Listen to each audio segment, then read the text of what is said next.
Fais un pas libre sur la longueur. Avant l'accident de voiture qui l'a rendu tétraplégique, jamais Anne-Frédérique n'aurait imaginé participer aux Jeux équestres mondiaux. Juste après l'accident, les médecins avaient clairement été catégoriques en me disant que je ne pourrais jamais remonter à cheval. Donc oui, non, là c'est une grosse bataille sur la vie que j'ai gagnée avec les chevaux, c'est sûr. Et dans cette bataille, c'est auprès du Cadre Noir de Saumur que la Cavalière trouve du soutien. Depuis 2011, la prestigieuse structure prête entraîneurs et chevaux aux sportifs de haut niveau. Oh, c'est beau.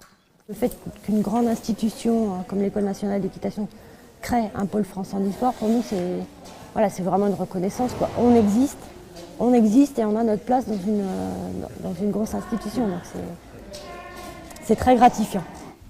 En général, les cavaliers ne peuvent monter leurs chevaux plus de 2 fois par semaine. Le reste du temps, l'entraîneur valide prend le relais, charge à lui de faire travailler la monture en fonction du handicap de son élève. Plus que chez les valides, le secret de la réussite réside donc dans la complicité du trio, cheval, entraîneur et cavalier. C'est très très important parce que ça nous permet de nous reposer un petit peu et de donner notre confiance et de pouvoir avancer les yeux fermés avec quelqu'un qui est à côté. Vladimir fait partie des 5 cavaliers qui bénéficient de ce programme et des 3 qui participent aux Jeux en Normandie. Depuis 2011, il est entraîné par Marc-André Morin. L'écuyer de Saumur dresse un bilan très positif du projet. C'est une remise en question aussi de soi. C'est une façon différente d'aborder l'entraînement.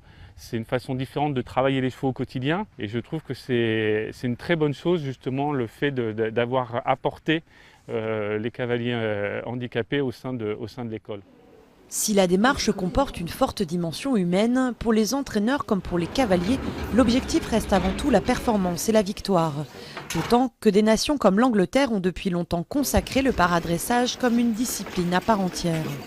Mais avec ce programme d'excellence, la France pourrait bientôt, elle aussi, figurer parmi les meilleurs, avec évidemment en ligne de mire les Jeux Olympiques de Rio 2016.